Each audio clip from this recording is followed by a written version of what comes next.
Dani, confirma a qualidade da tua imagem também, aproveitando que você religou tudo. Deixei também já. Ó, tá na qualidade máxima. Toda vez que a gente desliga o computador e liga de novo, a qualidade fica na máxima. Mas já deixei na qualidade mínima aqui para melhorar a transmissão. Então tá, colegas, retornando do intervalo, vamos dar sequência à nossa sessão de julgamento do período da manhã do dia 2 de setembro de 2020. Vamos dar sequência, então, pelo item 147 da pauta. Só avisando, só destacando... 87. O item 87 da pauta. Eu falei outro número? 147. Nossa, eu viajei ainda mais. Item 87 da pauta. Não sei de onde eu vi esse número. Só avisando, colegas, o patrono do item 116 ia participar, é um item da manhã, ele ia acompanhar o julgamento e ia ter uma sustentação oral por vídeo gravado. Só que o patrono não se encontra na sala de espera para a gente fazer essa transmissão do vídeo e permitir que ele acompanhe a sessão de julgamento. Eu pedi para a equipe de apoio que nos ajuda aqui na gravação avisar o patrono que, se ele quiser, a gente inicia a sessão de julgamento do período da tarde fazendo esse processo dele, tá? Então, se conseguirem falar com o patrono e ele quiser, então, comparecer à sala de espera para a gente fazer o julgamento do item de 116 no início da tarde, a gente então vai fazer esse item no início da tarde, tá? Só se o patrono não conseguir falar com a equipe de apoio, a gente não tiver notícia dele, aí a gente segue normal com a pauta da tarde, tá? Só avisando. Então vamos dar sequência então aos itens da pauta da manhã. O próximo é o item 87 da pauta, de relatoria da conselheira Ana. O item 87 é do contribuinte Reginaldo Ferreira Gomes, tá? Reginaldo Ferreira Gomes. Ana, então pode iniciar a leitura do relatório, já pode daí passar para o voto. Não teremos sustentação oral em relação a esse item, então já pode seguir para o voto.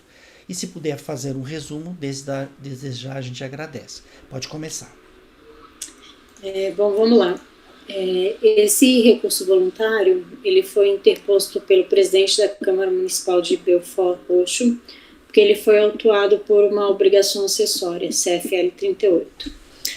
O recurso voluntário ele foi interposto de forma intempestiva.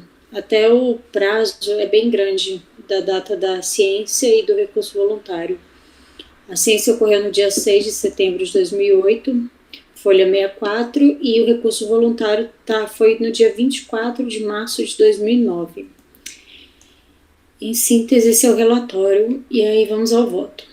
O que acontece? No recurso voluntário, ele está alegando que ele não recebeu essa primeira intimação, que quem recebeu é uma pessoa que não teria competência e qualificação, de acordo com ele, para estar recebendo. Quem recebeu é Eliana Calheiro Gomes, por acaso o mesmo sobrenome dele, que também é Gomes, né? Ele não diz no recurso quem seria essa Eliana ou por que não seria esse o certo. Ele coloca um novo endereço no recurso voluntário, mas até então esse era o endereço que tinham nos autos. Inclusive o auto de infração tem esse mesmo endereço, que é a Avenida Benjamin Pinto Dias 441, Centro Belfort Roxo. E foi nesse endereço que a Eliana recebeu essa intimação. E depois foram expedidos mais 2 ofícios informando a inscrição em dívida ativa também para esse endereço, onde foi recebido também por uma outra pessoa. E depois ele apresenta o recurso voluntário, que ele diz que seria nulo a intimação recebida por outra pessoa. Tá? Eu não estou reconhecendo a alegação dele, porque, inclusive, entendimento consolidado da súmula 9, né, que é válida a ciência da notificação realizada no domicílio eleito por ele, e ele não diz, ele não chega impugnado dizendo aquele não seria o meu endereço, ou aquele já foi o meu endereço e depois mudou, e agora eu tenho esse novo endereço, ou eu mudei, algo do tipo que pudesse dar algum supedâneo para a alegação dele. Então, eu não estou conhecendo o recurso voluntário por intempestividade. É isso. Ok, Ana, alguém gostaria de fazer algum comentário em relação a esse processo? Alguém diverge do voto da relatora? Não, nem eu. Colegas, então... Ele alega intempestividade, que daí seria conhecer em parte, na parte conhecida negar provimento, né? Então, ele não tem uma preliminar específica dizendo intempestividade. Ele diz joga... ele diz que a pessoa que recebeu a intimação não teria competência, mas ele não chega a ter Ele não enfrenta a intempestividade. Na verdade... Ele não tem o tópico que ele diz, aqui é uma preliminar de intempestividade. Mas ele está dizendo que não foi intimado, né? É como se ele dissesse isso, né? Não fui intimado, né? Porque se ele realmente não tivesse... Implicitamente, sim, Como se ele realmente não tivesse sido intimado, era de conhecer do recurso, né? Conhecer em parte do recurso, na parte conhecida da tempestividade e intempestividade, negar provimento. Não, se ele...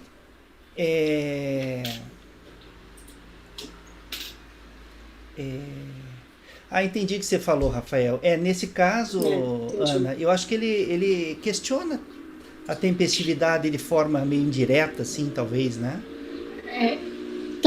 Pode ser, sim. Então, conhecer em parte, na parte conhecida, negar provimento, né?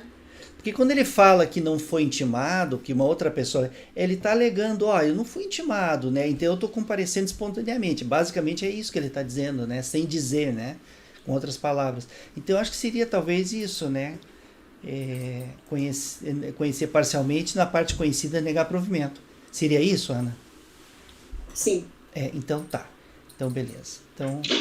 não seria o caso de...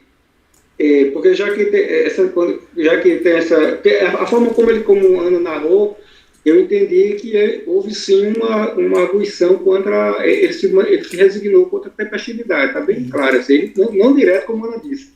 Mas que nesses casos que a gente vai analisar a tempestividade, a gente tem votado que a análise é unicamente em relação a esse tópico. Isso. A gente não tem assim, seria assim, eu não sei se a gente entraria nessa questão de não conhecer parcialmente, tá? Porque a análise é exclusivamente em relação a esse tópico, porque sendo intempestivo, ele argumentou essa intempestividade. Mas ele não defendeu o resto, porque não faz sentido ele só dizer, não, meu recurso é intempestivo. Não, ele fala do resto. Ele então fala... ele parte. E até parecido o argumento dele, porque ele fala que a Eliana que recebeu não tem competência e legitimidade para receber o AR. E depois ele fala que ele também não tem competência e legitimidade para responder pela infração. Então ele defende o resto, as outras razões, então ele parte. Eu falei, ele vira aqui só falar, não, meu recurso, que sentido faria ele só falar, não, meu recurso, eu fui intimado, assim, a pessoa não tinha competência para receber. Eles têm que trazer as razões de mérito, senão... Todos trazem. Agora, é só uma dúvida. Na DRJ, ele trouxe esse questionamento de tempestividade, Ana? Da tempestividade? Tem? Não, lá foi tempestiva a impugnação dele. Não, se ele alegou que não tinha, que não foi citado. Esse mesmo argumento. Ele era ilegítimo. Esse mesmo argumento que ele trouxe no recurso voluntário, ele trouxe também lá na DJ? Mas não faria sentido, porque se lá ele não... Lá foi tempestivo. Mas em relação à infração dele ser ilegítimo para responder pela infração, isso? Sim. Isso. Não é da impugnação ser tempestiva, não. É do argumento que ele trouxe agora no recurso voluntário. Sim. Ele também trouxe... E lá a DRJ superou isso e julgou o mérito. Não, a DRJ falou que entendeu que isso é o próprio mérito, né? Porque a discussão seria mais... Porque ele fala, ele não nega que existiu a infração. Ele só fala que ele, na condição de presidente da Câmara Municipal, não é o responsável para estar respondendo por esse auto de infração. E lá na DJ ele não enfrenta o mérito, as razões do auto de infração, não, né? Eles falam, a empresa é obrigada a exibir todos os documentos. Não estou dizendo na impugnação dele, ele não falou, ele não enfrentou o mérito da ocupação, não, né? Ele enfrenta no sentido que ele diz que realmente todos os documentos não foram... Tá, entendi. Ele concorda, pelo jeito. Ele falou, tudo bem que tem a infração dos documentos que não foram todos exibidos a tempo, realmente teve um prazo que a gente... Teve mudança no endereço da Câmara Municipal, é por isso que a gente deixou de apresentar uns documentos, mas eu não sou responsável por isso. Então, o mérito se resume à tempestividade, a anulação ou não, aliás, a citação, né? É o próprio mérito da decisão é essa. Do recurso dele, pelo que eu estou entendendo agora, é esse o próprio mérito, né? Que aí, se fosse superada a tempestividade, seria o caso da gente verificar se ele é o legítimo para responder por esse auto de infração. Ele é o correto sujeito passivo da infração? Aí seria esse o ponto que a gente vai analisar. Do recurso dele. Tudo bem, está esclarecido. Acho que é isso mesmo, tudo bem, conhecer parcialmente. Tá. Aí, Ana, eu coloquei assim, ó. Ninguém diverge do voto da relatora, né? O som dele. Desculpa, perdão. Ninguém diverge do voto da relatora, né, pessoal? Não, né? Eu coloquei assim, Ana, no resultado, vê se você concorda. Acordam os membros do colegiado, por unanimidade de votos, em conhecer parcialmente do recurso voluntário, conhecendo-se apenas da alegação, eu coloquei assim, ó, referente, não alegação de tempestividade, referente à tempestividade, e nessa parte conhecida do recurso, negar-lhe provimento. Referente porque ele não é uma alegação de tempestividade, uma alegação meio indireta. Mas no voto é interessante você dizer, né, que em que pese o contribuinte não abrir um tópico tratando da tempestividade, ele alega que não recebeu intimação e papapá, que está nessa área aí da tempestividade. Então tá, colegas, esse foi o resultado do item 87 da pauta, do contribuinte Reginaldo Gomes Ferreira Gomes, tá? Eu não sei se eu tinha dito o nome do contribuinte antes, mas o item 87 da pauta é do contribuinte Reginaldo Ferreira Gomes, tá? Vou repetir o dispositivo da decisão. Acordam os membros do colegiado, por unanimidade de votos, em conhecer parcialmente do recurso voluntário, conhecendo-se apenas da alegação referente à tempestividade e, nessa parte conhecida do recurso, negar-lhe provimento. Agora vamos fazer os itens... São os teus agora, itens, do Gregório foram tirados de pauta. São os teus. Isso que eu ia falar. Os itens 88, 89 e 89 foram retirados de pauta, e os itens 90 e 91 eram repetitivos desses, né? Então... não, desculpa. O 90 e 91 são meus. Não são repetitivos, não. Dele? Oi, fala. Eu queria fazer uma sessão bem rápida, já que eu falei isso quando eu estava na sessão, com aquela relação desculpa a insistência, mas ela é importante até para o conhecimento de todos os conselheiros. E quando eu falei daquela questão da relevação da multa do CFL 68, no regulamento, no artigo 291, inciso parágrafo 2º, ele afasta essa possibilidade para os casos em que a multa decorrer da falta de falta ou insuficiência de recolhimento tempestivo de contribuições ou outras importâncias devidas no termo desse regulamento. Ou seja, é exatamente a multa do CFL 68, tá? É por isso que... Você entendeu, Gregório, que a gente estava discutindo isso? É bem claro aqui, é por isso que não foi à toa o meu estranhamento, né? Eu não tinha visto, eu estava cascaveando aqui, eu vi, e essa relevação da multa, ela está excetuada na naquela multa, na multa prevista no artigo 286, que negocia acidente de trabalho, e nos casos em que a multa decorrer de falta ou insuficiência de recolhimento tempestivo de contribuições e outra importância, que é exatamente o CFL 68. Era só esse esclarecimento. Ok. Ô Luiz, eu até fiz um voto sobre isso, mas era CFL 38, que eu até falei um pouco da multa. No final eu neguei provimento, concordando com a DRJ, só que não pela impossibilidade de relevação da multa, mas porque no caso ele não teria comprovado que ele corrigiu a falha. Mas eu até falo no recurso, depois eu vou pegar, eu falo assim, a DRJ disse que não poderia ter a relevação. E esse ponto eu não concordo, mas eu mantenho a autuação porque eu acho que seria possível se ele tivesse feito a correção nos termos legais. Isso, então, perfeito. A única exceção que tem são essas duas que eu falei. É do artigo 268, 286, que fala lá de multa de acidente de trabalho, e essa multa aqui do específico do CFL 68. É exatamente a dúvida que eu tive. Foi uma leitura rápida que eu fiz assim, né?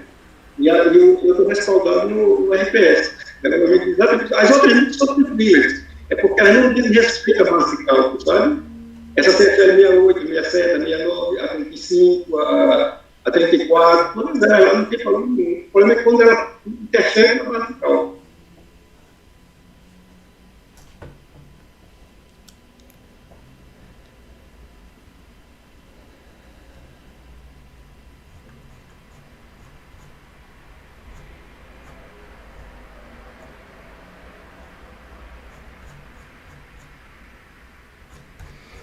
Tá.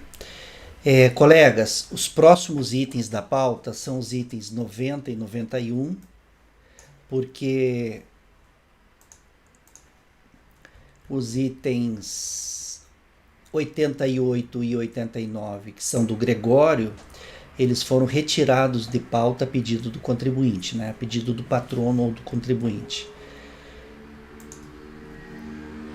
Então vamos para os próximos itens que são de minha relatoria.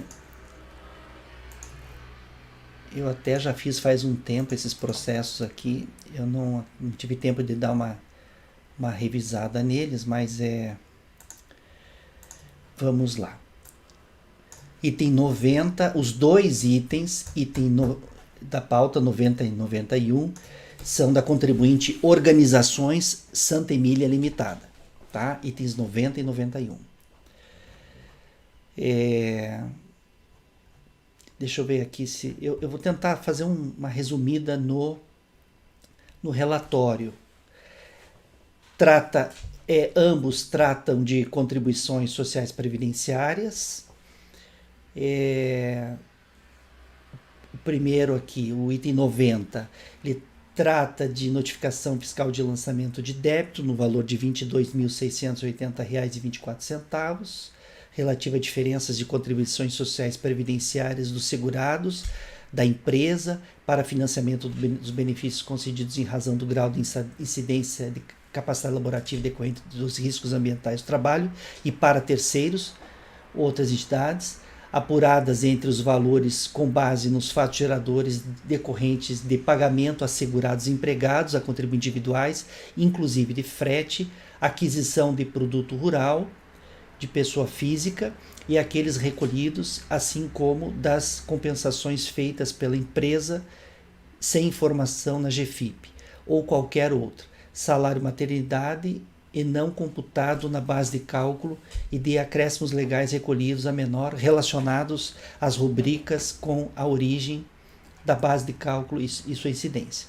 Tá? Basicamente é isso aí. O contribuinte entrou com impugnação. A impugnação foi julgada improcedente pela DRJ. Julgada improcedente pela DRJ. O contribuinte entrou com recurso. Cientificado da decisão, o contribuinte entrou com recurso, no qual reproduz, basicamente, a sua impugnação. Tá? Vamos para o voto.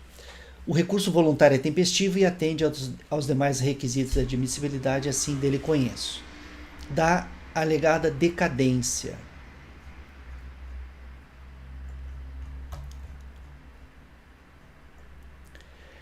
Segundo o recorrente, o lançamento fiscal, ora em apreciação, teria sido atingido pela decadência e pela prescrição a teor do artigo 150, parágrafo 4º e artigo 173, inciso 1 do Código Tributário Nacional.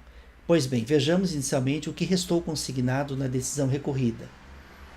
A DRJ diz assim, a preliminar decadência não tem como prosperar, pois o prazo decadencial para o lançamento das contribuições tributárias previdenciárias é de 10 anos, e com base no preceito do artigo 45 da Lei 812, ainda vigente no mundo jurídico.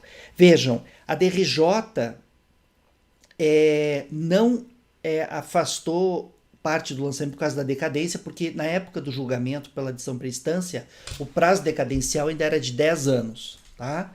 Então, vou parar com a leitura dessa transcrição da RJ e vou para o parágrafo seguinte. Conforme se observa, a turma julgadora de primeiro grau aplicou na apuração do prazo decadencial a então vigente regra prevista no artigo 45 da Lei 812 de 91, segundo a qual o direito de assegurado social apurar e lançar seus créditos extinguia-se em 10 anos. Porém, em decorrência do julgamento dos recursos extraordinários números tais, o Supremo Tribunal Federal editou a súmula vinculante número 8 de 2008 nos seguintes termos. É aquela súmula que declarou a inconstitucionalidade do artigo 45. Pois bem, aí eu entro nessa questão aqui do prazo decadencial, como a súmula declarou a inconstitucionalidade do artigo 45, passou a ser aplicada desde então para as contribuições previdenciárias a regra decadencial prevista no CTN, que é aquela regra de 5 anos, contado ou do fato gerador, se houver antecipação de pagamento e for lançamento por homologação, ou do primeiro dia do exercício seguinte, aquele que o lançamento poderia ter sido efetuado. Ok? Então, eu já vou pular essa parte da lei ali que eu faço transcrição do meu voto. Tá. No caso em tela, segundo o discriminativo analítico de débito de folha 5 a 25, o lançamento abrange os seguintes códigos de levantamento e competências. Então, lá tem eu cito ali no meu voto os estabelecimentos, que são 4, e os códigos de levantamento, tá? E os períodos a que se refere. Desse modo, tendo em vista que a ciência do lançamento ocorreu em 29 de 8 de 2007, restaram atingidas pela decadência com a base no artigo 173, inciso 1 do CTN, todas as competências até novembro de 2001, tá? Sendo assim, pela citada regra, não foram atingidas pela decadência as seguintes competências. Aí eu trago ali 2 estabelecimentos apenas, os códigos de levantamento de apenas 2 estabelecimentos, em relação aos quais tem período não atingido pela decadência, com base no 173, inciso 1. Todavia, compulsando o relatório de documentos apresentados de folhas 49 a 63, bem como o DAD, o discriminativo analítico do débito de folhas 5 a 25, constata-se a existência de recolhimento nessas competências, de modo a atrair a regra do artigo 150, parágrafo 4º do CTN. Sendo assim, não restaram atingidas pela decadência. Eu excluí já mais algumas competências que foram excluídas pela decadência, por haver pagamento antecipado. Sendo assim, não restaram atingidas pela decadência apenas as seguintes competências. Então, de 2 estabelecimentos, que o Código de Levantamento DAO, diferenças de acréscimos legais, tá? Só de 2 competências, de 2 estabelecimentos, que eu cito ali no meu voto, e das competências, num estabelecimento vai de setembro de 2002 a dezembro de 2002, e no outro vai de 10 de 2002 a 11 de 2002. Eu até coloco entre parênteses ali, no primeiro OBS não teve lançamento na competência 8, no segundo não teve lançamento nas competências 8 de 2002 a 9 de 2002. Desse modo, mantém-se o lançamento apenas em relação às competências desses 2 estabelecimentos, tá? da prescrição. Segundo a recorrente, além da decadência, os créditos lançados também teriam sido atingidos pela prescrição, porém não prospera tal alegação. A prescrição tributária diz respeito a créditos constituídos em definitivo na esfera administrativa, o que não ocorreu no caso em comento, pois a discussão administrativa ainda se encontra em curso. Das demais alegações recursais, a recorrente foca o seu recurso basicamente na decadência e prescrição, porém, quanto ao lançamento em si, da mesma forma que fez na impugnação, apenas faz uma contestação geral ao final, dizendo tão somente que contesta totalmente o lançamento hostilizado e pede que seja declarado totalmente insubsistente. Desse modo, reproduziremos no presente voto, nos termos do artigo 50, parágrafo 1º da Lei 9784 e do artigo 57, parágrafo 3º do RICARF, as razões de decidir da decisão por instância com as quais concordamos. Diz assim a DRJ: quanto ao material de fato, quanto à matéria de fato. Quanto à matéria de fato, a defesa apenas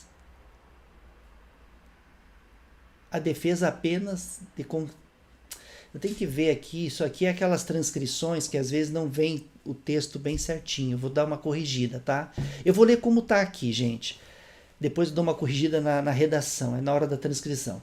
Quanto à matéria de fato, a defesa, apesar de contestar todo o lançamento, nada situou que exigia o devido exame da ausência de pontuação específica e demonstrada dos seus fatos constitutivos. Não houve na defesa qualquer menção a fato jurídico incorreto e, portanto, os mesmos devem ser aceitos na forma articulada no lançamento fiscal, inclusive a glosa de compensação e as diferenças de acréscimos legais lançadas. Os documentos acostados à defesa nada somam a título de modificar o procedimento fiscal. Aí eu coloco, né? Pondere-se que o lançamento, devidamente motivado, é administrativo que goza do atributo de presunção relativa de legalidade e veracidade. Eu vou tirar a legitimidade aqui, gente. Eu coloquei, mas eu vou colocar só goza de presunção relativa de legalidade e veracidade. E, portanto, cumprir a recorrente o ônus de afastar, mediante prova robusta e inequívoca em contrário essa presunção, o que não ocorreu. Sendo assim, deve ser mantido o lançamento na parte não atingida pela decadência. Isso posto, voto por dar provimento parcial ao recurso voluntário, mantendo o lançamento apenas em relação às competências 9 a 12 de 2002, do levantamento DAO, referente ao estabelecimento final 80, em relação às competências 10 e 12, referente ao estabelecimento final 03. É isso aí, gente. Alguém gostaria de fazer um comentário em relação a esse processo? Isso aqui é bem tranquilo. Beni. Oi. É só uma observação. Na emenda, você colocou lá que era obrigação acessória. Total decadência, obrigação acessória, artigo 1731. Tá. Eu vou colocar em vermelho aqui. É bem possível que seja uma emenda de um outro voto que acabou ficando ali. Eu não sei se vocês fazem isso, pegam um arquivo virgem, um arquivo original e fazem um novo voto. Eu costumo fazer os meus votos em cima de outros votos, assim, sabe? É muito mais prático, assim, né? Já tá tudo meio montado e às vezes passa uma emenda. Mas obrigado, Gregório, eu vou dar uma conferida. É assim. Eu sempre faço em cima da carcaça de outro. O meu amigo Rafael tem o costume de me corrigir logo. Ele achava que não, você errou aqui, essa coisa não sei de quê. Até que, enfim, ele compreendeu que ele deve estar fazendo como eu também, em cima da carcaça, e deixou de me corrigir. Colegas, então, em relação, se ninguém diverge, vai ficar assim em relação ao item 90 da pauta, o dispositivo.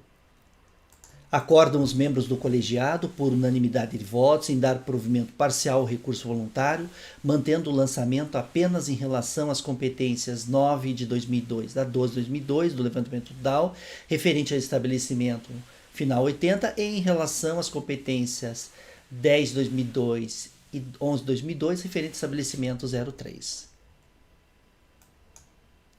Eu vou mudar um pouquinho só a ordem dos termos aqui, para dizer que esse levantamento DAO é desses dois estabelecimentos, tá? Só isso, mas basicamente é isso aí, tá? Vamos agora fazer...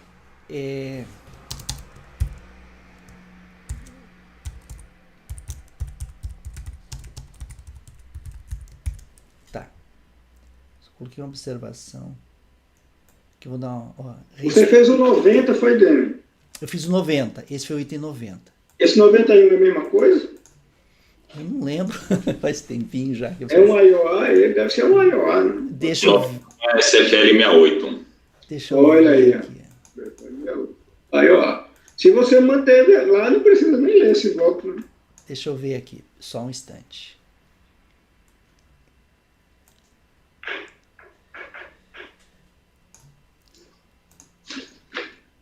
Eu voltei a perguntar porque a minha internet está impraticável. Eu faço uma coisa ou outra. Quando eu estou aqui, eu estou abrindo processo. Quando faz um cabo, lá cai. Nesse aqui, Gregório, também tem essas questões ali da súmula. Eu vou mexer, eu ver uma coisa.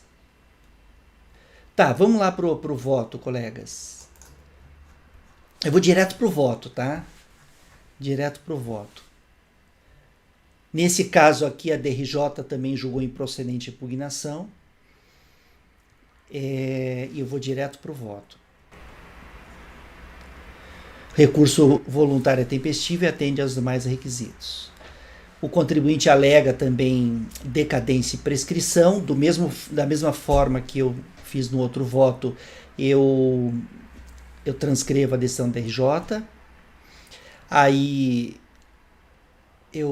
Eu trato da questão da mudança que teve por conta da súmula vinculante número 8, né? E aí eu vou para o parágrafo, aquele parágrafo que começa com todavia.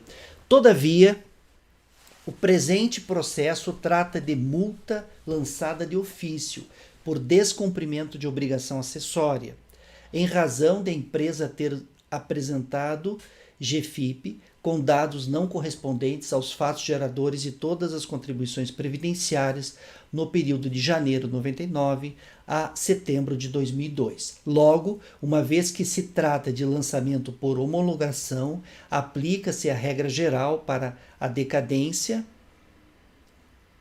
Logo, uma vez que não se trata de lançamento por homologação, aplica-se a regra geral para a decadência prevista no artigo 173, inciso 1 do CTN, sendo assim, sendo nessa linha inclusive a súmula CARF 148.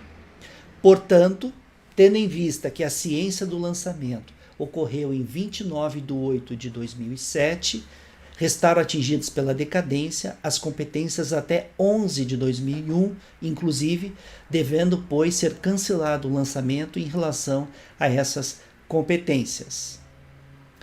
Da prescrição, a mesma coisa, não há que se falar em prescrição durante o processo administrativo, então eu afasto a alegação de prescrição, e das demais alegações recursais, é aquela mesma história, o contribuinte vem contestar de forma genérica, sem fazer o questionamento de forma pontual. Então, eu mantenho o lançamento no restante. Isso posto, voto por negar provimento ao recurso voluntário. É isso aí. Algum comentário? Gregório, algum comentário? Pode falar. Não, podem falar. Tem uma pessoa que ia falar aí antes. Quem foi? Alguém quer falar? Alguém quer fazer um comentário? Eu vou fazer o seguinte, eu só não entendi essa sua menção ao lançamento por homologação. Porque a gente está falando de uma multa, né? A multa sempre é de ofício. Eu coloquei ali, ó, tem um título em negrito escrito da prescrição, certo? Da decadência, né? Tem um título ali escrito da prescrição. Em cima dele tem um parágrafo, daí tem uma transcrição, e logo em cima tem um parágrafo que diz assim, ó, logo, uma vez que não se trata de lançamento por homologação. Sim, mas se fosse lançamento por homologação, podia sim ter o 731, desde que não houvesse o recolhimento antecipado. Isso eu não entendi, porque acho que ficou fora do contexto. É que quando lança o 150, o 150 é sempre o 150 é só se for lançamento por homologação, não é verdade? Isso. Aqui não é lançamento por homologação. Então, sim, mas não aplica no lançamento de uma multa, eu não estou entendendo o contexto de você colocar isso aí. É somente dizer que é só a gente se reportar ao enunciado do 48 e ponto final. Não, mas não. Eu não estou só usando o 148, entendeu? Eu estou dizendo, olha, como se trata de um lançamento de ofício, não é lançamento por homologação, então não é o caso de aplicar o 150. Além disso, temos a súmula CARF 148, que, entendeu? Eu não apenas estou dizendo a súmula, mas estou dizendo que pelo aspecto legal, realmente não é o caso de aplicar o artigo 150. Tudo bem, acho que você não está entendendo o que eu estou querendo dizer, não. Eu estou querendo dizer que, por ser multa é sempre lançamento de ofício. Não existe, o companheiro não declara a multa de ofício. Aí eu estou achando fora do contexto essa alegação sua de se referir à homologação, sabe? Porque o enunciado que quis afastar apenas é naqueles casos que é a obrigação principal,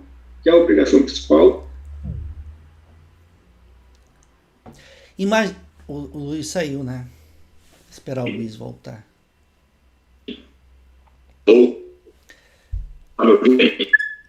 Tô ouvindo. Agora não tô mais. Tá todo mundo indo embora. Gente, não tá na hora do almoço ainda. Ai. Voltaram. Oi, pode falar. Você está ouvindo só conclusão do provimento, é dar provimento parcial. É aquela história da multa lá do principal e o reflexo aqui. É a situação de não ter base de cálculo? Não, você mesmo. Você mesmo está reconhecendo a decadência até novembro de 2001 pelo 1731. Se reconhecer pelo 731, ele afeta na base de cálculo do 68. Ah, sim, claro. Aqui na multa, aqui. Então só você tem que mudar a conclusão. Sim. Eu vou divergir de você. Perfeito. Esse não é um caso daquele que o Gregório teve um voto, acho que na sessão passada, não? De decadência? Acho que não é, Gregório? Eu só estou falando porque a conclusão do Dini está divergente do voto dele. Ele reconheceu a decadência pelo 1731 porque a obrigação acessória é até novembro de 2001. Perfeito. Aí ele tem que mudar a conclusão dele. Perfeito. E eu vou divergir dele para tentar a base de cálculo da multa em relação às competências que foram extintas no processo principal. Pela regra do 173, é isso? Em Gregório, pela regra do 173. Do processo principal que foram extintas. Se a obrigação principal foi extinta, a base de cálculo da multa deixou de existir. A questão, Luiz, é porque em um processo a extinção é pelo 150 e outra pelo 173. Aí onde dá essa divergência da turma. Pelo enunciado só pode excluir as que tiverem sido afastadas pelo 731. Se eu aplicasse a decadência aqui, mas eu não estou extinguindo pela decadência. Eu não estou falando assim, eu estou extinguindo aqui essa competência da multa aplicada, aplicando 150 parágrafo 4º, não é isso. Eu estou extinguindo porque a base de cálculo dela deixou de existir no processo principal. Não, mas ela fala o seguinte, mas o enunciado não diz isso que você está dizendo, Gregório. O enunciado diz, ainda que se verifique pagamento antecipado da obrigação principal correlata ou esta obrigação principal tenha sido fulminada pela decadência com base no 150. Então, é apenas a inteligência da norma aqui, dessa enunciado, está dizendo que só pode excluir lá da base de cálculo do CFL 68 aquelas competências que tenham sido reconhecidas de decadência na obrigação principal pelo 103.1. Está muito claro isso aqui. Você está dizendo, não, você está fazendo uma generalização afrontando o enunciado. O enunciado não diz, ele está excluindo claramente os dois tipos de decadência que podem ser afastados do CFL 68. Os que foram na obrigação principal pelo 173.1 são passíveis de serem excluídas. As que foram na obrigação principal afastadas pelo 150 não são passíveis de ser excluídas. É o que o enunciado está dizendo. O enunciado está dizendo, ou seja, aquele recolhimento, e tem lógica esse enunciado, porque o recolhimento lá quando você, nem que você tenha recolhido parcial, se você recolheu,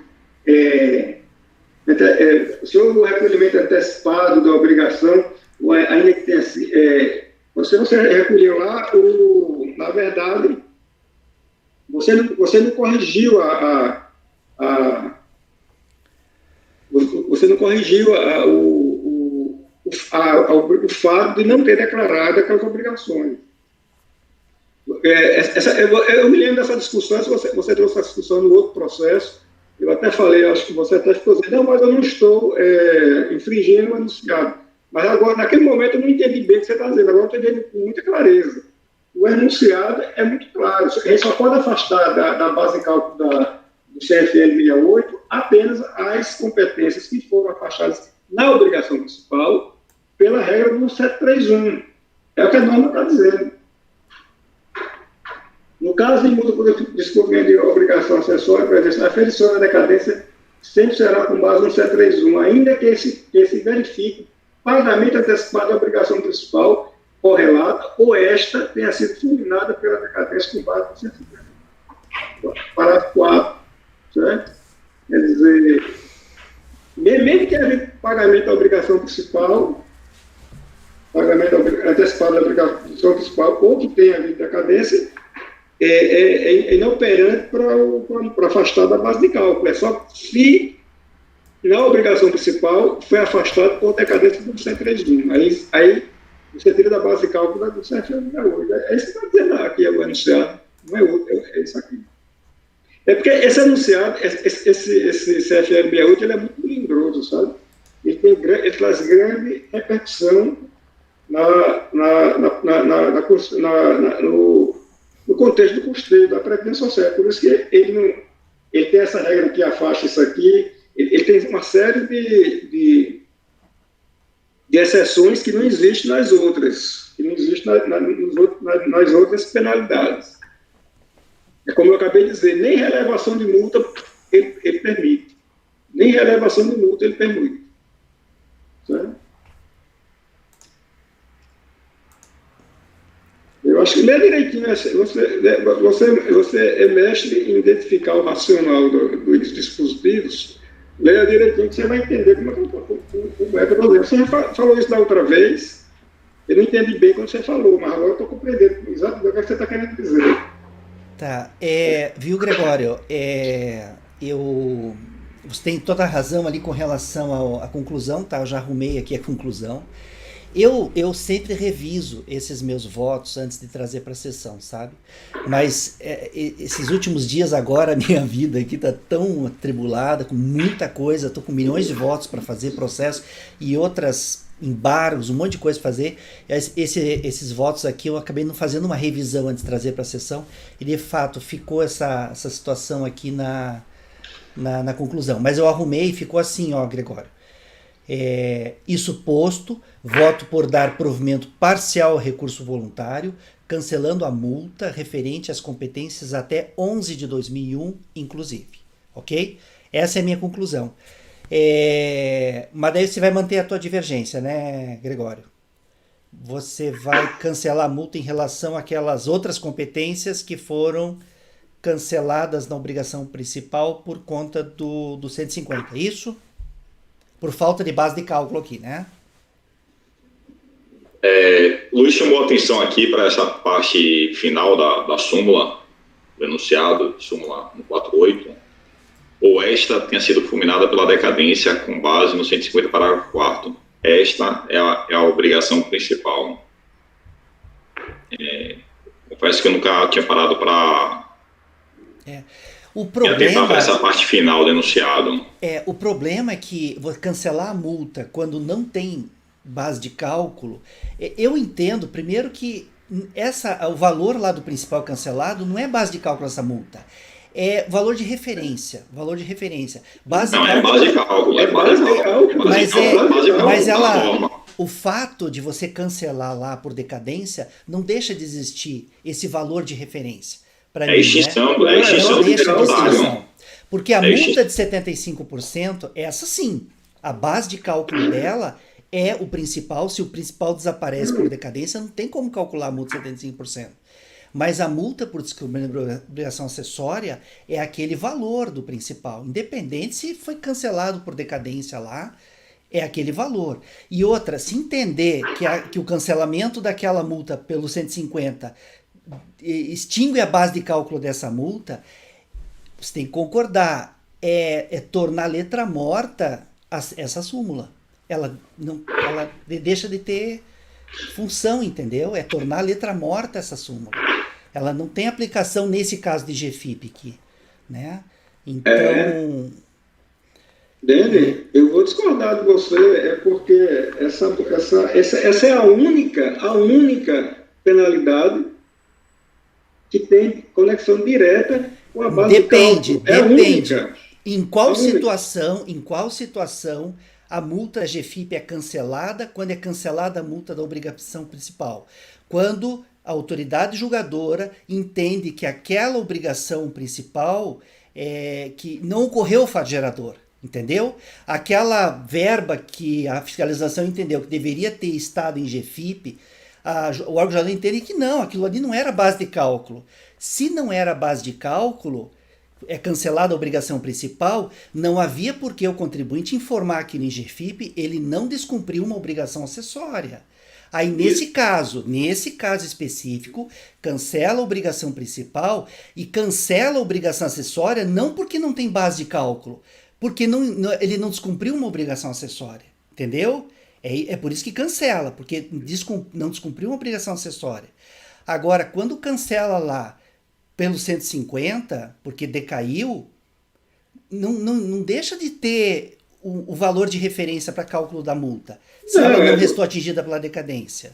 É por isso que o enunciado afasta a possibilidade da decadência pelo 150.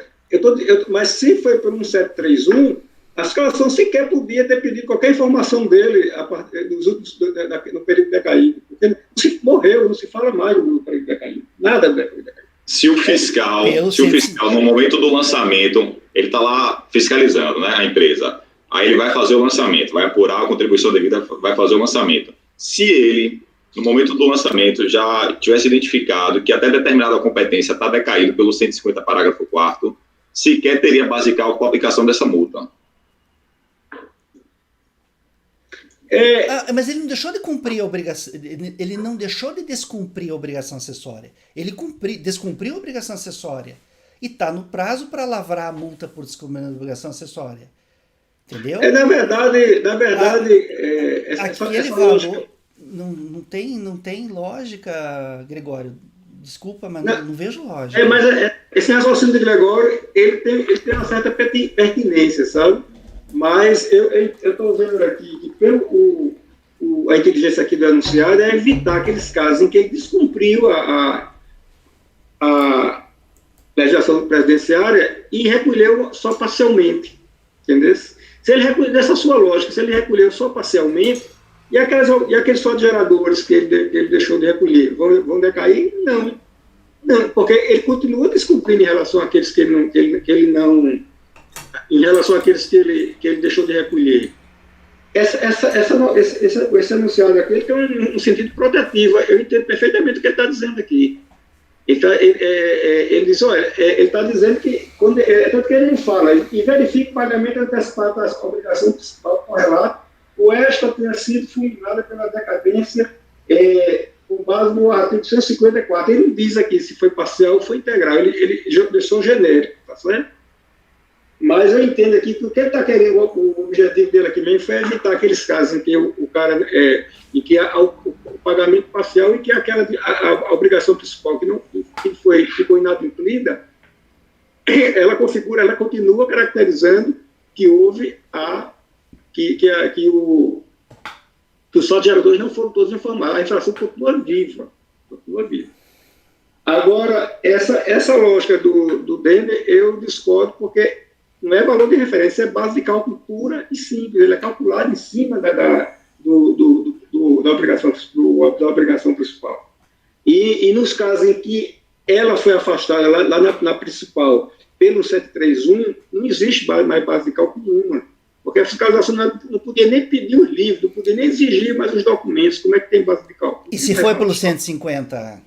E se for pelo 150, aí vem o argumento que o meu amigo Gregório trouxe aí. A princípio, a lógica do Gregório tem alguma pertinência, mas ela sucumbe, por exemplo, como o 150 permite o pagamento parcial, se você pagar apenas parte da obrigação principal, aquela parte que não foi paga, ela caracteriza o fato gerador, caracteriza infração à legislação, certo? E agora, o enunciado ele vai mais longe. Ele diz que mesmo que você tenha pago, mesmo que haja pago. Agora, quando ele fala, ainda que se verifique pagamento antecipado da obrigação principal correlata. Mas ele também não diz se esse pagamento é integral ou parcial. Esse enunciado precisaria ter mais detalhamento, tá certo? Por quê? Porque se houvesse o pagamento integral, aquele conjuga, ainda que se verifique o pagamento antecipado, e ao mesmo tempo ele correlaciona com o artigo 150. Ou seja, ele está dizendo que apenas que só não compõe a base de cálculo, esse enunciado, não sei se cabe, eu acho que não cabe a gente discutir a validade dele, mas apenas extrair o que ele está dizendo que apenas se afasta da base de cálculo, apenas Luiz, o que foi em decadência do 731. Tá, Luiz, vamos supor que não existisse essa súmula do CARF, tá? Não tem essa súmula, tá? E o lançamento da obrigação principal é cancelado integralmente por conta do 150. Tá? Não tem base de cálculo. Não, o lançamento da obrigação principal, com base no artigo 150, parágrafo 4º do CTN, é cancelado integralmente porque restou atingida pela decadência. Porque não tem base de cálculo. E a multa da GFIP? Zero. Mesmo que ela não tenha sido atingida pela decadência pelo 173? Sim, porque ela não tem base de cálculo.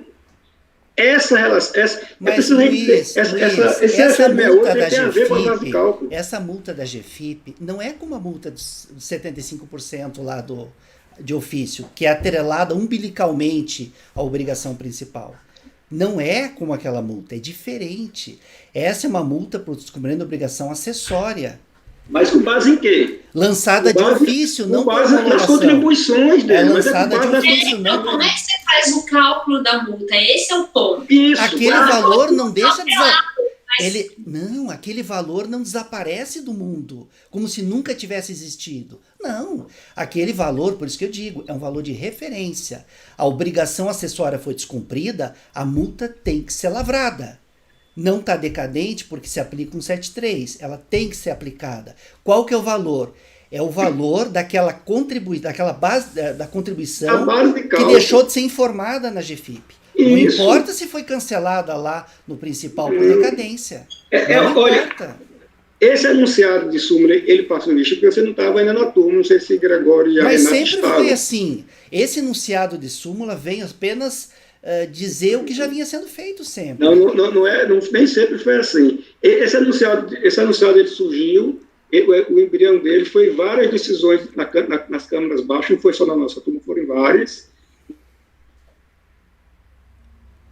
em que se alternava o entendimento do 173, o Gregório e Renato estavam presentes, eu me lembro do Gregório pelo menos, 1731, o que saiu pela base de cálculo, pelo 731 da base de cálculo pela decadência, ou pelo 150, comporiam ou não a base. Havia correntes que entendiam que só o 1731, outros do 150 e outros que nenhuma, tá certo? Outros, exatamente esse raciocínio seu aí. E não havia conexão entre os fatos. Eram 3 correntes. Aí, mas a nossa turma sempre votava pela base, pela decadência, por qualquer critério. Afastava da base de cálculo. Mas, voltando para pacificar, saiu esse enunciado aí, que para mim ainda está meio que precisaria de ser até mais trabalhado alguns detalhes. Mas eu não vou, quem sou eu para questionar o enunciado, isso é muito claro.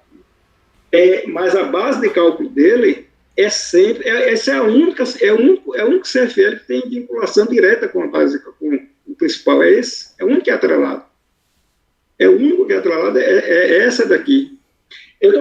Veja aí, eu estou sem acesso aqui ao seu lançamento, mas eu estou procurando aqui. O que você falou dele, porque eu também tenho, eu já votei assim, porque de fato as infrações as coisas são separadas, né? O fato a obrigação principal, ela é diversa. O contribuinte tem que cumprir a obrigação instrumental, né? Afinal de contas, é por meio da obrigação instrumental que o fisco verifica o cumprimento né? Ele é um instrumento para verificar se o pagamento, etc., da obrigação principal foi efetivado e tudo mais. Então, são coisas realmente diversas. Eu já votei, assim, no fundo, no começo eu votava assim, e aí veio essa questão da decadência e de não ter a base de cálculo, mas, de fato, eu não tenho, assim, convicção absoluta a respeito disso. Eu tenho uma dúvida ainda, porque, de verdade, isso é um valor de referência, eu não tinha também me ocorrido isso. Porque eu tinha essa posição inicial, os meus primeiros votos foi exatamente nesse sentido, que são coisas apartadas. Mas é tanto que o próprio CAF reconheceu que existe essa vinculação quando fez esse anunciado 148, era um anunciado defensivo. Ele busca preservar o lançamento da decadência, limitando apenas ao 731, porque as turmas das câmaras baixas, eles oscilavam, a maioria não fazia distinção, como o Gregório está falando aí, entendeu? Então, eles fizeram, não, tudo bem, então, mas pelo menos lá no 173. Para mim, na essência, estaria decair tudo. Agora, a proteção desse anunciado aqui é para evitar aqueles casos em que o cara paga só uma parte da obrigação principal e a outra parte da omissão continua lá, né? Então, em relação a essa a obrigação principal, aliás, a obrigação acessória continuaria existente. Eu estou procurando aqui só na legislação para ver exatamente qual é a base de cálculo do CFL 68. Se alguém achar aí, por favor, acho que eu vou achar primeiro. Das instruções. Luiz, está no artigo 283, 284. Eu estou nele, exatamente nele. O 284. Agora vamos ver aqui. Esse 283 não serve porque é para aquelas que não têm penalidade combinada. Isso aí ela tem, tá certo? Isso. Aí vem o 284. Vamos lá para o 284. Eu me lembro que essa discussão é muito antiga, era muito recorrente o anunciado exatamente para acabar essa discussão. O inciso 2, eu acho que ele está bem de acordo com o que você está falando, que é 100% do valor devido relativo à contribuição não declarada.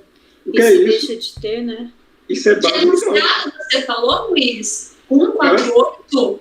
O enunciado é o que ele falou, é 148. 148? Porque, na verdade, a maioria das turmas da Câmara Baixa estavam aplicando indistintamente o 731 ou 150. Aí eu aplicava só um 731. Depois, já tinha pessoas lá da sala, assim, representante da Fazenda, que achavam que não se aplicava nenhum, como o Dene pensa aí, como o Dene acabou de falar. Mas não é essa. Essa é a única, é isso que eu estou falando, é a única que tem vinculação direta com a mala fiscal. De todo modo, Dene, acho que a gente pode votar, né? Pode votar, né? Então, colegas, nesse item 91, eu estou votando por dar provimento parcial ao recurso voluntário, cancelando a multa referente às competências até 11 de 2001, inclusive. Sim. Uma vez que atingidas pela decadência. Uma vez que atingidas... Aí, essas daí, elas têm que ser afastadas da base de cálculo. Tá? Vou fazer a coleta individual de votos, tá? Luiz, como você vota? Sim, como é que ficou exatamente o seu discurso aí, para eu saber o que é que estou votando? Eu voto por dar provimento parcial ao recurso voluntário, cancelando a multa referente às competências até 11 de 2001, inclusive, uma vez que atingidas pela decadência. Pela regra do 1731. 1731, exato. Era bom você colocar isso aí, tá? Você discriminar nos seus discursos. Tá no voto, tá bem detalhado no voto ali, né? Mas que atingidas pela decadência. Mas sim, por conta desse anunciado aí, né, alguém que leu o dispositivo, mas peraí, mas eles tiraram pelo quê? Tudo bem, mas porque geralmente na ata sai o dispositivo, né? Não costuma sair, não. Eu só tenho colocado uma vez que atingido pela decadência. Sim, mas eu estou dizendo especificamente em relação ao CF68, é só uma sugestão. Talvez fosse interessante você discriminar decadência pela regra do 1731. Porque se for pela regra do 150, nunca vai ser. Nos meus votos. Tá na emenda, Luiz. Está na emenda, ele fala um 731 e fala da então tá bom. Então, tá tranquilo. É como se. Deixou de ser uma dica quente. É que se eu colocar com base no 71, vai ficar aquela coisa, mas peraí, poderia ser por outro dispositivo, eles estão fazendo por esse? Fica aquela dúvida. Não, tudo bem, tá tranquilo. Luiz, você acompanha, diverge, como é que você vai fazer? Não, agora eu vou lhe acompanhar de corpo e alma, presidente, sem nenhum problema. Está tudo esclarecido. Tá. Eu não sei o doutor Gregório, mas para mim está tudo esclarecido. Gregório, como é que você vai votar? Então, como eu já tinha falado, o Luiz chamou atenção aqui para essa parte final da súmula anunciado 148, em relação ao qual não tinha me atentado ainda. Ele fala expressamente, eu tenho um entendimento totalmente divergente, 180 graus, sentido contrário do que está posto aqui, porque para mim, se o principal foi extinto, e pouco importa o motivo da extinção, mas foi extinto, e o principal é base de cálculo da multa aqui aplicada, então para mim deixaria de existir também a multa, mas o fato é que o enunciado é em sentido contrário ao meu entendimento e eu sou obrigado a seguir o enunciado. Então, vou lhe acompanhar, sem prejuízo, eu vou dar uma olhada nesses precedentes aqui que ele cita, inclusive um dos precedentes aí de minha relatoria, eu fui vencido, como são as coisas, né? Um precedente que dê base para a formação do enunciado é um processo de minha relatoria, eu fui vencido na época, o Mário fez o voto vencedor, vou dar uma olhada nele, mas nesse julgamento eu vou lhe acompanhar, presidente. Ok. Márcio, como você vota? Relator. Renata, como vota? Eu também, por hora, vou voltar com o relatório. Mas eu quero dar uma olhada de novo. Todo mundo cheio de dedos para me acompanhar. Você vê só, Ana, só você que está me acompanhando bonitinho, né? Todo mundo está me acompanhando cheio de dedos. Rafael, como você vota? Falando igual a Rê, por hora acompanho o relator. Legal. Salve, melhor juízo. Salve, melhor juízo.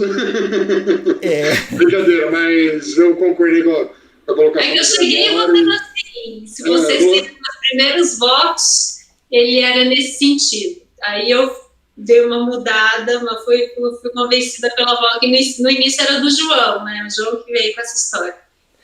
João, exatamente, o João é que achava que não, era independente do tipo de decadência. Mas eu nunca fui assim, totalmente assim, convencida, enfim. Mas eu preciso sentar e estudar isso de verdade, porque eu não voltei a sentar e estudar efetivamente. Então, só para o nosso renitente dele, a base, a afirmação que a CFL 68 tem como base de cálculo a obrigação principal, ela está na leitura sistemática do artigo 225, inciso 4, combinado com o 284, inciso 2, do RPS, como a Ana resgatou muito bem aqui, bem rápido, tá certo? 224, combinado com? É o 225, inciso 4, ele fala informar todos os fatos geradores, 225, inciso 4, combinado com 284, inciso 2, do RPS. Certo? Inclusive, cheguei votando assim, justamente baseado no Luciano Amaro, que eu tanto prezo, adoro, trabalhei tanto com ele, com uma grande honra, e, enfim, vou estudar de novo essa história agora. O Luciano Amaro eu gosto muito dele, mas a gente tem que colocar alguns filtros, sabe? Porque às vezes ele faz umas colocações assim que a gente precisa filtrar antes de digerir. Eu acho ele apesar de eu achar ele espetacular. Sou suspeita para falar. Sou fã total. Trabalhei com ele 10 anos, sou muito fã. Enfim. Luiz, você poderia repetir esse fundamento que você falou aí do... o 225, o inciso 4, ele fala assim, que constitui infração não informar mensalmente todos os fatos geradores de contribuição previdenciária, basicamente isso. Aí no inciso 284, inciso 2, como a Ana foi ágil e pegou rápido, descobriu e localizou rápido, ele diz que ele diz o seguinte, que deixa eu ver aqui o caput dela. O caput do 284, a infração ao disposto no inciso 4 do caput do 225, foi o que eu falei, sujeitará o responsável às seguintes penalidades administrativas. Lá no inciso 2, como a Ana já tinha lido, a 100% do valor devido à contribuição não declarada. O que é isso? Isso é base de cálculo. Isso é base de cálculo. Quer dizer que você vai pegar o valor lá da contribuição não prevista, aquele valor ali você vai jogar 100%. Isso é a base de cálculo, né? Agora trazendo... A infração, efetivamente, ele não declarou. A única coisa que aconteceu é que decaiu, mas efetivamente existe o fato. Isso, a infração continua existindo. Então, mas só que é o seguinte... o elemento para a base existe. Mas perceba, Renata,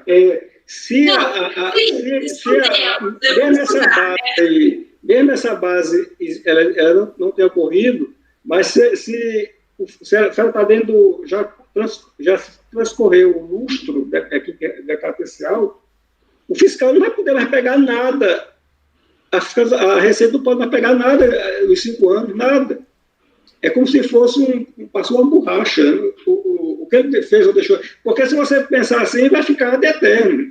Bom, isso é verdade, porque também, se passou o prazo decadencial, pouco importa, ele sequer tinha direito de ir lá e pedir os livros, pedir, seja o que for, pedir a GFIP, enfim. Porque se você deixar isso assim, não, mas o fato ocorreu. E quanto dos outros? E quantas infrações não ocorreram depois de 5 anos, né? Então, a base existe. Quantas vezes, por até questão até logística da Receita, não conseguiu pegar de 10 anos, aí quando era 10 anos, né? Eu acho que no caso da Previdência, a Constituição talvez devia ser mesmo mais alongada, a decadência devia ser mesmo alongada, porque, pelas coisas que eu falei ontem, é um direito social do trabalhador e precisa ser mais bem protegido. Mas, tudo bem, é um tributo, aplica-se a regra do CDN, não tem discussão nenhuma quanto a isso. Mas aí você vai dizer, não, mas o fato aconteceu, tudo bem, em relação àquelas outras 10, 15 anos que também aconteceram e não foi lançado. Né? É como homicídio que aconteceu, mas passaram lá os 20 anos, não puniu, acabou. Para você ver, mesmo o direito penal, que é um direito grave... Vai continuar lá, a pessoa enterrada, o defunto. Isso. Mesmo o direito penal, que é uma coisa gravíssima, ainda corre para a ficção. Imagina o direito tributário. Pois é. Mas eu fico feliz que eu tenha conseguido alterar o entendimento apesar, assim, bastante renitente do conselheiro Gregório.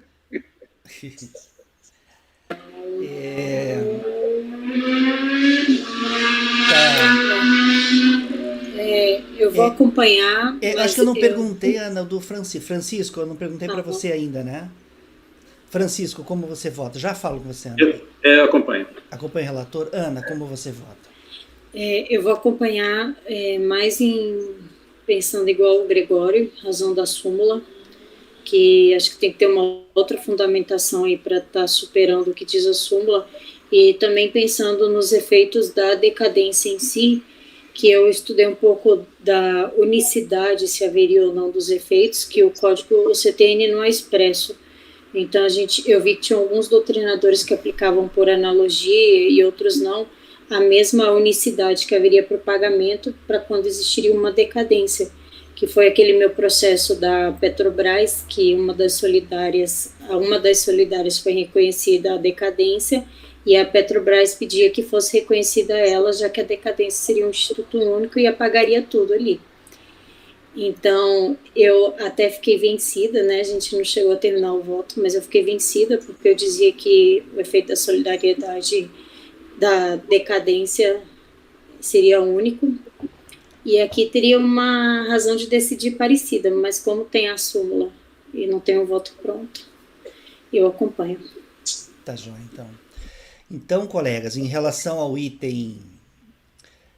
todos votaram, né? Não deixei ninguém sem perguntar. Em relação ao item... Rafael, acho que acompanhou. Rafael votou. Ele acompanhou com ressalvas, né, Rafael? Eu acompanhei as palavras da Renata. Por enquanto, né? Então tá.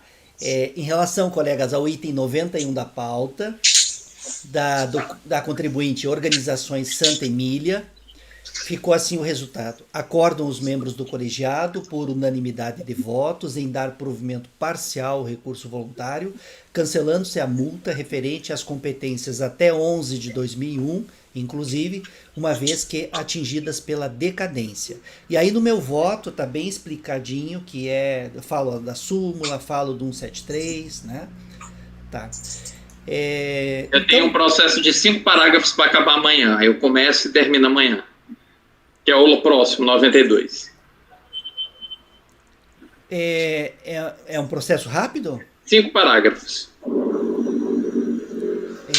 Que horas são? Quer fazer isso aí então? Rapidinho? Eu faço rapidinho. Bem rapidinho, bem rapidinho.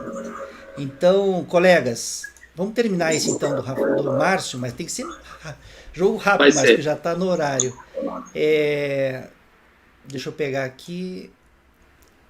Vou explicando enquanto outro vai anunciar primeiro. 92, né? Itapebi. Só um pouquinho.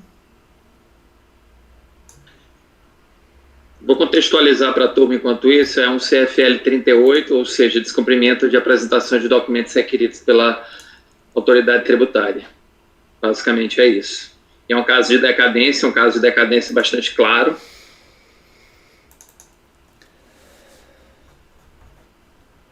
Tá, então eu vou continuar só comentando para quando eu for fazer a leitura. Então, o período é referente a maio de 2000 a março de 2001.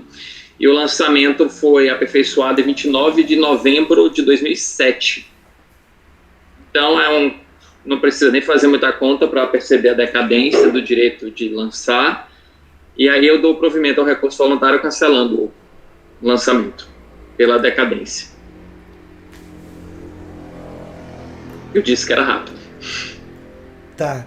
Então, esse aqui, ele pega o período de maio de 2000 a março de 2001.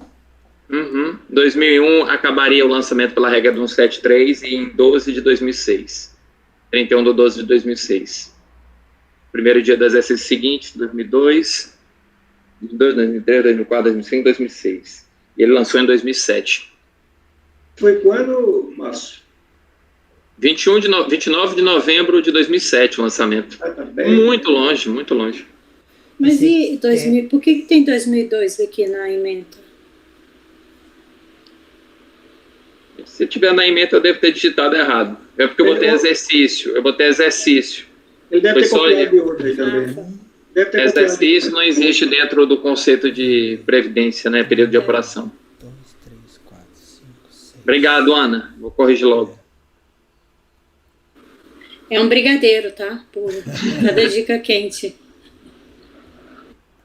Esse aqui realmente está decadente pelo 173. É porque ele não apreciou, a DRJ não havia apreciado o prazo quinquenal, porque se tivesse apreciado nem subiria. Mas essa da DJ já foi depois de junho de... Eu não lembro, doutor, não lembro. Agora faz muito tempo esse processo que eu fiz. Porque a súmula vinculante foi 20 de junho, né? 20 de junho de 2008. De 2008. Eu não lembro. Aí é natural, se houve decisões ali da DJ por volta ali de junho, de julho, é natural que ainda não tenha, né? Se tiver divulgação suficiente. Colegas, alguém diverge do voto do relator? Ninguém diverge? Então, o voto do relator... Ele pede isso no recurso? Pede. Inclusive, a primeira alegação dele é a decadência. Tá. Ele não poderia nem exigir o TIAD mais, né? Só aí ele já não podia mais nem exigir o TIAD, porque ele exige o TIAD em 2007. Não podia exigir mais nada, né?